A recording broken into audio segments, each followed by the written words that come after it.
I remember going to a hotel with my mum and dad and my brothers. And I remember looking around the hotel and I remember feeling I was very intimidated in the space and that the space was not for me. So it was basically like, you don't belong here. I always thought that that was a really interesting superpower that the designer has, is that they can make someone feel a certain way in the space. And that was when I was quite young that I felt like that. And from there, I became really interested in interiors. Hey, and welcome to Space by Stansons. Today, I'm talking to Susan Bold. Hi. Design director at Echospace. Yes. Fantastic. Thank you for having me. It's such a treat to have you, actually. I've got an absolute thing for people from overseas. I just genuinely do. Like, I feel like they bring so much in terms of different experiences, different culture, bigger vision. Us Londoners just get quite narrow-minded and just like a little 25 miles of the M25. I don't even know how big the M25 is, but you know what I'm saying. I don't think it's 25 miles. Is it not? It's pretty like 2. I have no idea. Do you think? I have no idea what it is. I thought it's huge, isn't it? It's probably, it's not very big compared to the world, is it? No. So, I mean, how far away is that side? Yeah. So there we go. So we get quite narrow-minded, and I love like digging into other people's experiences, cultures, like mindset, like norms, what's abnormal for them, what's normal for us. So I'm really excited to have you on, Susan. So thank you. Thanks for having me. I'm excited to chat. Yeah, no, it's really cool. I loved your whole essay thing, actually, South Africa and what happened and like how you got to coming over here. So can you fill us in a bit about like how you started in design? Was there a magic moment where you thought, I'm going to be an interior designer? Yes, there was. Oh, cool. Yeah. So I always thought I was actually going to be a fashion designer because I loved fashion growing up. I always watched fashion TV. And then I remember going to a hotel with my mum and dad and my brothers. And I remember looking around the hotel and I remember feeling like I was very intimidated in the space and that the space was not for me. So it was basically like, you don't belong here. It made me feel intimidated. So I always thought that that was a really interesting superpower that the designer has, is that they can make someone feel like a certain way in the space. And that was when I was quite young that I felt like that. And from there, I became really interested in interiors. I would basically, every interior I went into, any shop, any hotel, any house, I would be that snoopy person and go, yeah, exactly. Really? Is that your choice? But yeah, I would actually always go to the bathroom. It's a weird thing that I did. I always used to go, like in a restaurant, I would go to the bathroom first because I wanted to see what it looked like and what finishes they used. And then from there, my love for interiors just grew and grew and grew. I am with you on that, though. I know it sounds weird, but even in people's houses, I love their bathroom choices. It tells you a lot, doesn't it, about someone? Because I feel like everyone can do their front door and their hall and their lounge and like communal spaces, like nice. But when it comes to bathrooms, like how you present your bathroom, how does it smell? What are you? Fragrance. Fragrance is a big thing, yeah. Oh, obsessed with fragrance. Yeah, me too. I'm a huge fragrance person.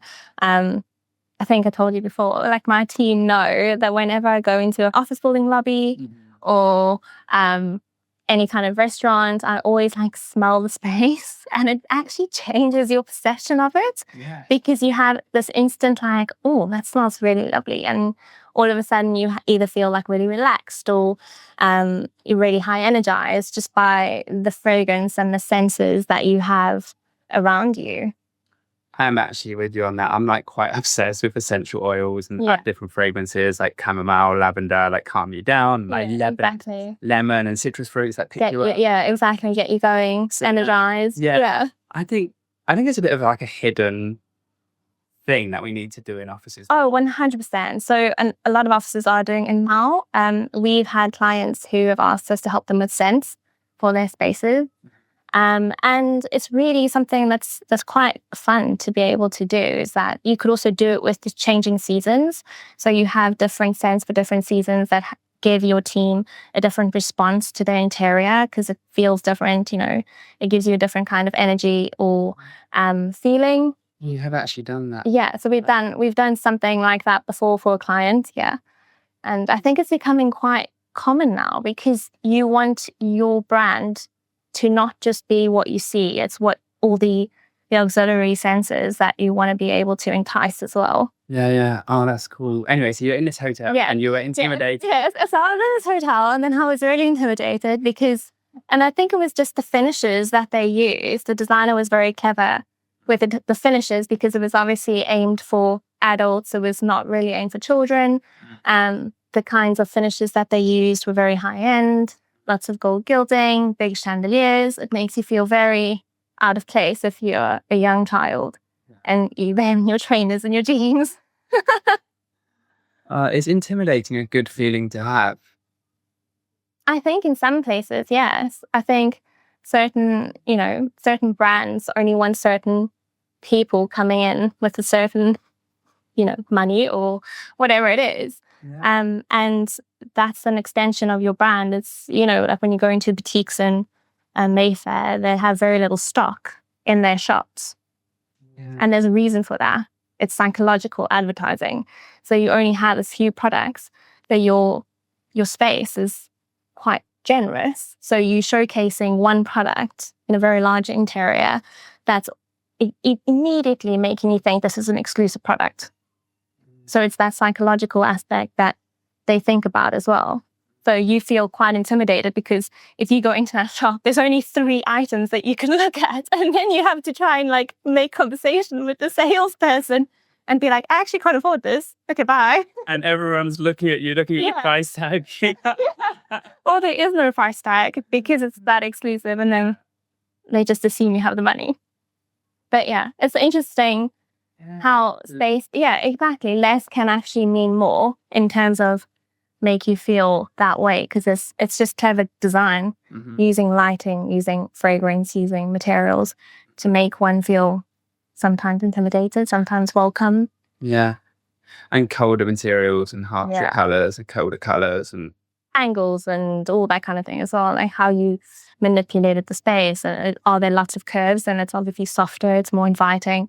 As soon as you start introducing quite sharp angular elements, it's quite aggressive and can be seen as quite harsh. Oh, that masculine. Yeah, exactly. Exactly. Goodness, it's deep, isn't it? It is. There's like a whole can of worms there that you could just open up. I love that. So you went from there, you started digging into Pippi's bathroom. No, I did not. Let's not say that. Remind me. No. So I do find it funny though, whenever I meet people now, the first thing they always say to me is like, oh, I'd love you to come and see my house. I'm always like, okay. Because it's not really what I do. But yeah. Wildly different interiors, resi to interiors. Yeah, it is. It's quite a bit different, yeah. And longer. So residential projects out the ground sometimes take 2 years if it's a really high spec project because you're building the house and then you're detailing it out. And then it's also quite different because it's a personal connection that you have to the home, where people do get very emotionally invested in the design, in the finishes, in the actual, how is this door handle going to look? And with offices, yes, that all matters, but it's more transactional. It's like, this is the handle because it's not only functional, it works for the scheme and it's beautiful. It's around price point. It's, whereas residential, there's a bit more that goes into it in terms of emotion. Yeah, emotion. I mean, just that. Yeah, just lots of emotions. I can imagine. So you then studied design in? Yeah, I studied interior architecture in South Africa. And then I got a job offer straight out of uni in Cape Town, so a little bit away from where I grew up.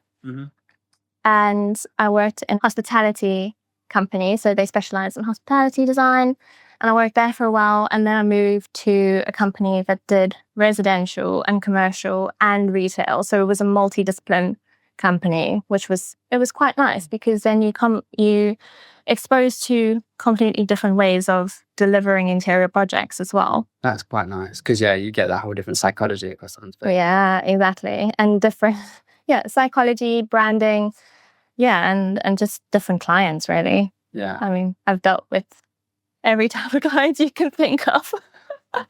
Yeah, can imagine. But yeah, so I did that, and then I did my own company for a while, a couple of years. In South Africa? In South Africa, yeah. So I had my own studio, and there I was doing the same residential, commercial, and I also did some education. Mm-hmm. So that was really great. Nice. And I had an art gallery as well when I had that with a very dear friend of mine. So we started this art gallery on the side, which was fab. Yeah, it was really fun. It's just it was side hustle. Yeah, exactly. Side hustling. But I do love art, and obviously being a designer, it's such a big part of an interior as well. I feel like art really transforms a space, and you can tell a story just by the materials that you've used in the design, but then the art is the finishing, the icing on the cake is that finishing it off, perfect presentation and everything. Yeah. So I've always been very passionate about art, and I always think about it when I'm designing a scheme. I think, oh, where could I put art, or would this client appreciate art? Yeah. So then did you come to the UK? So then I moved to Johannesburg after that. I worked in quite a big company doing commercial offices there. I was exposed to some really fantastic brands, big international brands doing their offices. It was a wonderful experience, met some great designers, and then I moved to the UK. So do you still work with any of those South African designers over there? No, I don't actually know, nice. Which is sad, but they were so talented, like amazing designers, like out the box thinking, always pushing the limits of every single design scheme that they were doing. It was really actually very inspirational working with them. If there was one thing you could bring from South Africa but in England, what would it be? Oh, the texture, color, pattern. I do miss that massively. I think that was something that was always quite open for, freedom and playfulness. Yeah, vibrant. And yeah, I was able to always have quite bold color patterned, furniture, fabrics, art. Again, the art was just really bold and bright. And it was also lovely that I was able to use so many local artists, because South Africa is quite well known for up-and-coming artists and the creativity of, product designers out there. If you think of like a Nando's, every Nando's is always designed differently. Mm-hmm. It's a South African chain. Mm-hmm. And last I heard, they always like to have South African product designers designing their spaces. And that you can almost see now. When you see in Nando's, you think, oh, it's always quite bright, it's quite bold, mm-hmm. Beautifully made furniture and items in there, but creative. And I do, not saying that we don't have that in the UK. I think the UK is quite refined in the design style and slightly a bit more traditional, but not saying that they were right or wrong. No, it's not right and wrong, and it's just cultures. It was just culture. It's exactly just more that. Reserved. It's more subdued, I guess. We just have less of a culture of colour, and I don't know really where it comes from, but we should look into it. We just don't have a culture of much colour or much vibrancy or much expression like that. But I think it's coming though. I think it is changing. And yeah, definitely other countries do. And I think we're learning from other countries. Yeah, it's exactly that. It's we now are melting pots here in the UK. We have so many different cultures and people with different experiences and different outlooks on life. And that's definitely influencing the interiors that we're seeing.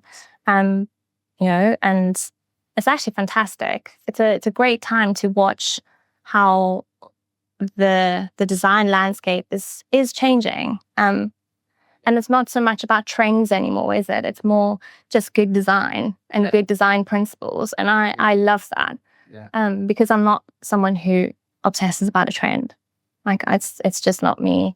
I believe in design principles, and good design is, if you design by these principles, it will be a timeless, beautiful design.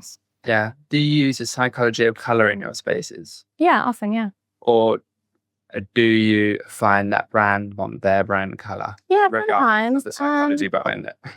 If that makes sense. Yeah, it does make sense. I think it really does depend on the brand itself.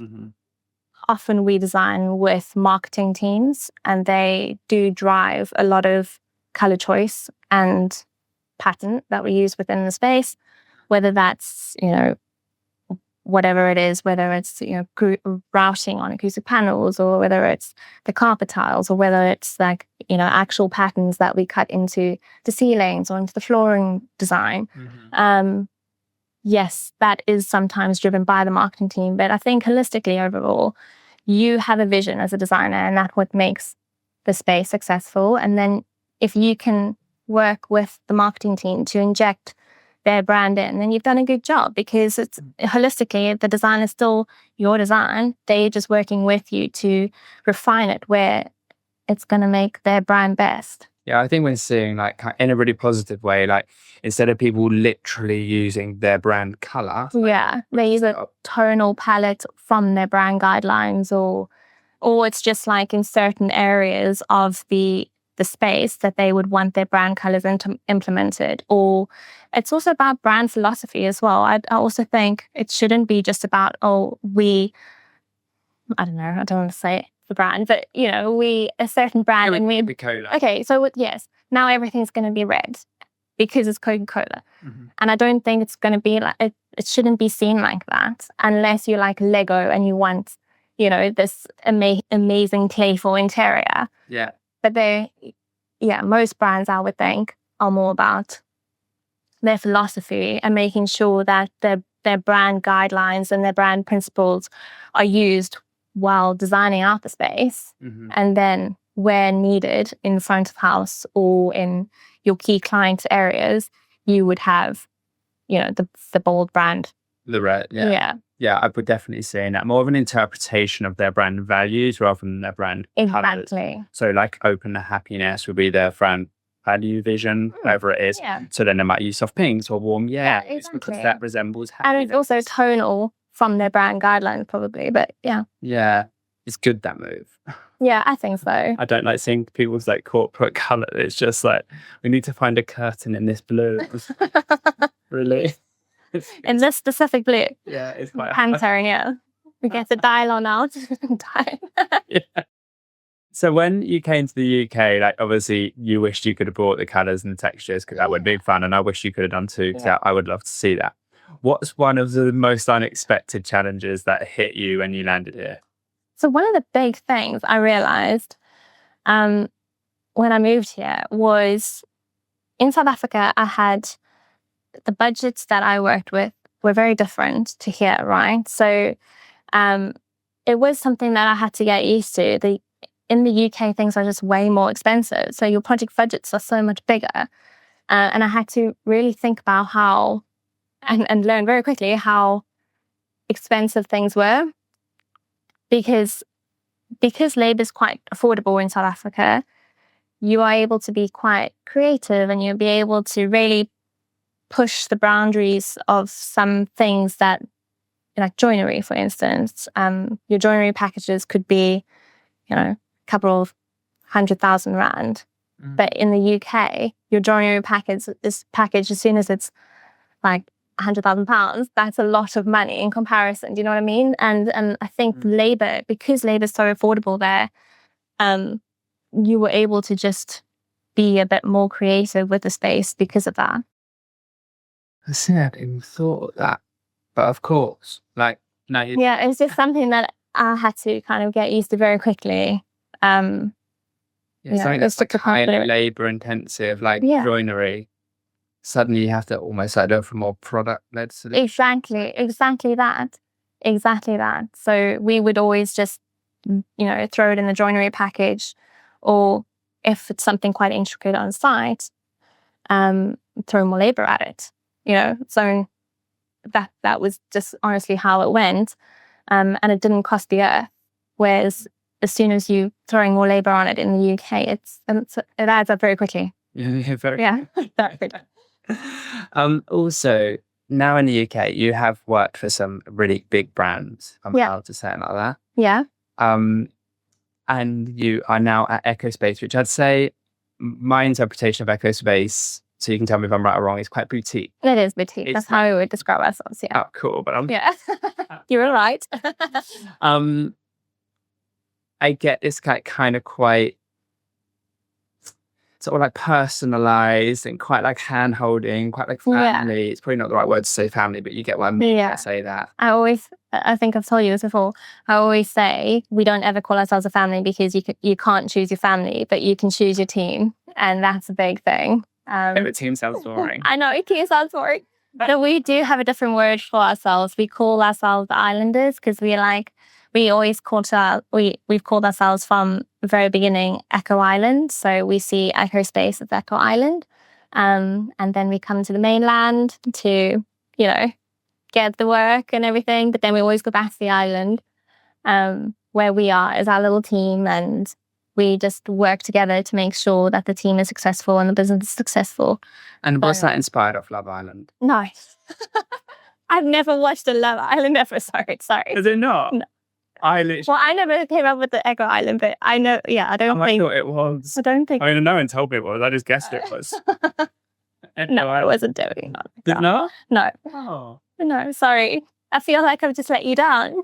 To be honest, I don't actually watch Love Island. Oh, okay. It's just like young designers and trendy. I imagine they all watch Love Island. Yeah, I think some of my designers definitely do watch Love Island. Yeah. I imagine they're like, let's call ourselves the Islanders. And I could just see it sort of quite vibrant. And we came up with the concept because we do see ourselves slightly differently, because we are this tiny team who've basically grown the company together, and we've really gone through the really hard times and the really good times together, but we've gone through it together as our little island.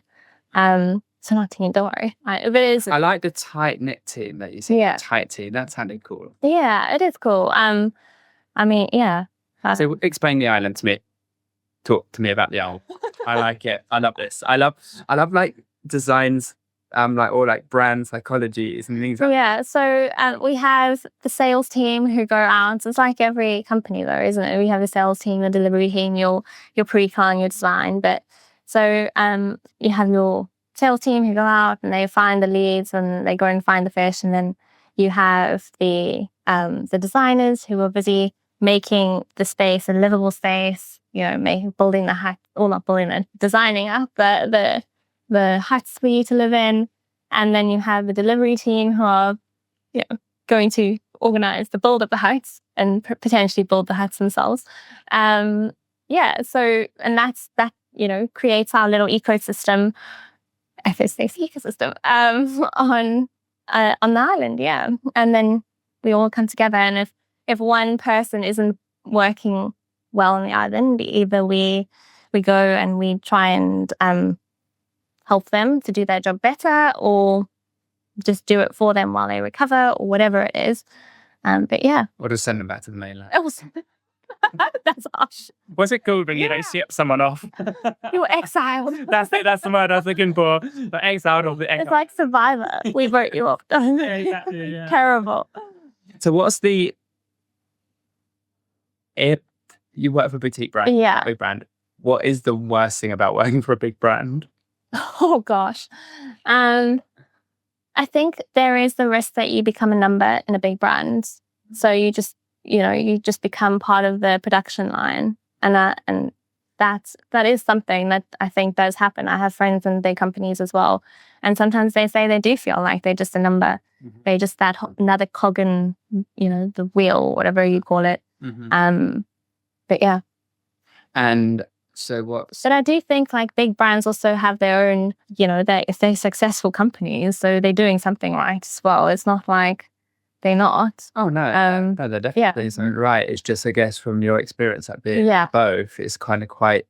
I guess it's quite startup. Yeah, it's very corporate. The one side, you get your work done. Yeah, and then we do have a more personal side to it. But I think it's also because we are a small team and we've been together for a long time as a team, so we know each other very well, which is good as well.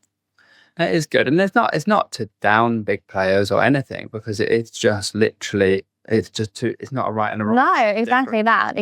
There's no right and there's no wrong. It's just And if you were to, like Echospace is growing and everything, and it's to be this huge brand. How would you? I don't think it's ever going to be a huge brand. I was going to say, how are you going to maintain that? Yeah, I don't think we want it to be too much bigger than what we are at the moment. Yeah. Let's try and keep that personalized element of the business and the personality as well of the business. Yeah, and knowing everyone. Yeah. It's kind of quite difficult when it's like 300 people. Yeah, exactly. I don't know what we're going to say.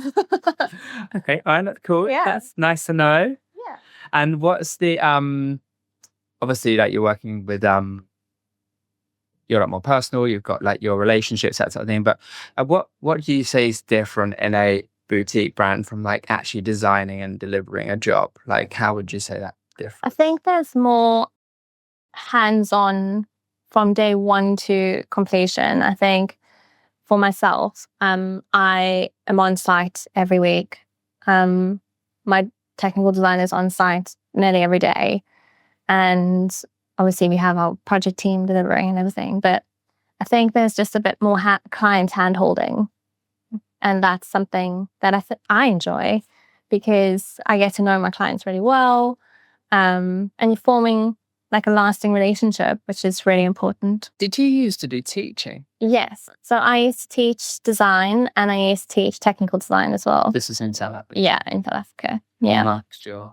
And mine's, yeah. So I actually used to have a full-time job and then I would teach evening classes. So it would be quite difficult. And then I would get home at like 11 o'clock at night. So it was quite hectic. Has that changed how you lead your team today? Yeah, definitely.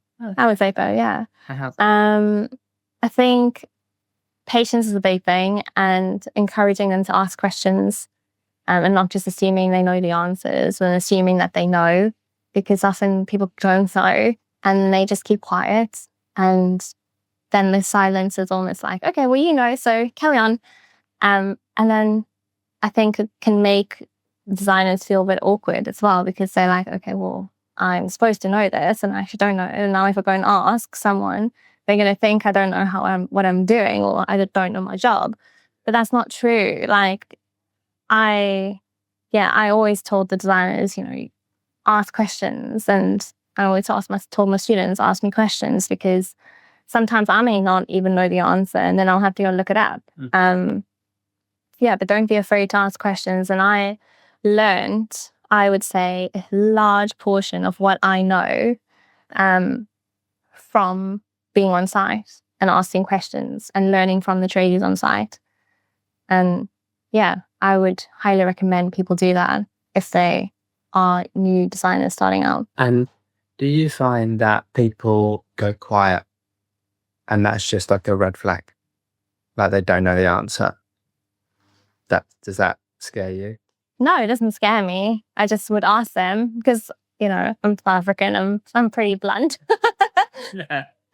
I'll just say, do you know the answer? If you don't know, just tell me. Yeah. Kind of thing. So you're pretty comfortable with that, and like, oh yeah, 100%. Yeah, kind of taught you that. Or, yeah, exactly. Your culture background, or whatever. Yeah, definitely culture, but also, I just don't assume everyone knows the answer because, and that's okay as well. Yeah. You don't need to know the answer. No, definitely not. What would you say to someone starting out in design? Yeah, ask questions. I would definitely say that, and go to site. Because, like I say, you learn so much from the guys and girls on site. Can like the education system change that though? Because I do hear that a bit. Like you must get out of site, must get experience to it. No, because the thing is, like, yeah, internship's pretty good though. I will say that, but I think going to site, because it's a working site, you're building to a set of construction plans, and you're dealing with site problems, you know, there and then, and you learning solutions and you're learning terminologies, and you can only really do that when you're on site. So I think the more exposure you have to that, the better. Yeah, I'm wondering if how the education system could almost like bring that in, or kind of like bring some tradies into the university. It's not like possible, I know, but like it feels like people. This is how you install an FCU. What's an FCU? The fan call unit. Oh, there we go. I feel like people like if you study at university for so long and then they come out and then it's like it's all book knowledge. It's all textbook knowledge, isn't it? Which is not a bad thing. no, it's not. It's just kind of like I remember doing technical drawings in uni and doing details. And when I was doing details and stuff out in industry, and I went to meet this joiner the one time, and he looked at my drawings, and he was like, "This is so detailed." So I was like, "Yeah, it's a joinery drawing." And he literally looked at me and he like put it to the side and he's like, "What do you want it to look like? Give me the dimensions." And then he did it. He didn't even look at the drawing really, because he was like, "I know what I'm doing. I don't need you to tell me what I'm doing. What do you want it to look like? How does it have to function? And I will do it, you know?" how do you want to do it? Yeah, yeah, exactly. So he knows, because he knows the materials. Yes, I'm a designer. Yes, I'm trained. Yes, I'm all these things. But sometimes the people who do this job every day, they know what they're doing. You don't need to sometimes tell them in detailed drawings constantly, this piece of MDF has to go here. They often have a better solution up their sleeve. Yeah, I do get that. And also, like, sometimes I'm not saying that he don't do drawings, like, but no, I'm saying, like, speak to people because they know what they're doing. I also feel like designers have this like mammoth task where they kind of, if they do all these drawings like in detail, like you were saying, like you've got across like so many industries and so much like, I don't know, everything of a building. And that when it comes to actually installing, you've got all these specialists like verticals like coming into it. You can't expect one person to know all of that. Yeah. You can't. And then also that's just from the practical build side. But then from the other side, you're almost like acting like a psychologist, like imagining how people are going to think and feel, behave in this space and how to sort of, I don't know, promote this sort of emotion or mitigate that emotion. Yeah, exactly. Exactly. Designing in pinch points or designing out pinch points and all that kind of like psychology. Yeah. And I don't think it's physically possible for a human to do all of that. And well, definitely not all the technical knowledge, but you need to have a very good understanding of most of it. The thing is, I get quite mind blown. Yeah. I like what is required. Yeah, definitely. It is. It's a lot. And it's often something that I've always thought about, because I sometimes get frustrated when someone says, "Oh, I'm an interior designer." And then you're like, "Oh, what did you study?" And then they haven't. And then you're like, "Okay, so you actually just like buying pretty things." I know it sounds terrible, but there's so much technical information and knowledge that designers need to know. It's, it is actually very impressive. Like our teams that we work with, it's impressive. I definitely, even today as well, like more and more, like they're pretty much asked to be like psychologists as well, right? And behavior of people, and then that whole delivery art, and then it's all like the whole world is speeding up, so everything's happening so short. We've got so short to design a space. Yeah, definitely. And you've got to immerse yourself, especially in our world. Yeah, that's what I mean. Design and build. I mean, it's like design and build of offices. Yeah. It's just that. Yeah. And how can you immerse yourself in the brand and understand? I don't think people are fair in terms of the expectation of time of what's like. Yes. Either in the money and in the time that they get to actually do the design and be creative. Because I'll often say that. I say to the designers, like, being a designer, you need to have the capacity, the mental capacity to also be creative.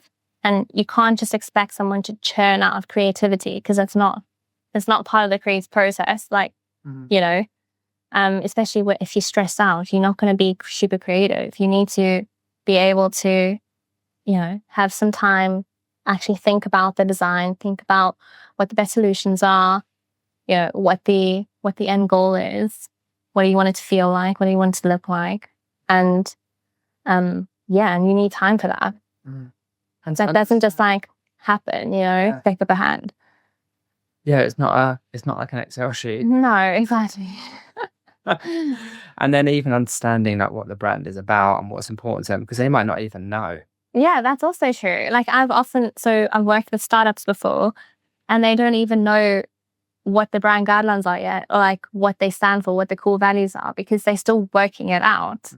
So that's also part of that whole process. But it's quite nice when it's at that phase, because you have a bit of influence on it as well, from the interior side, because it becomes those values and the brand guidelines and all that.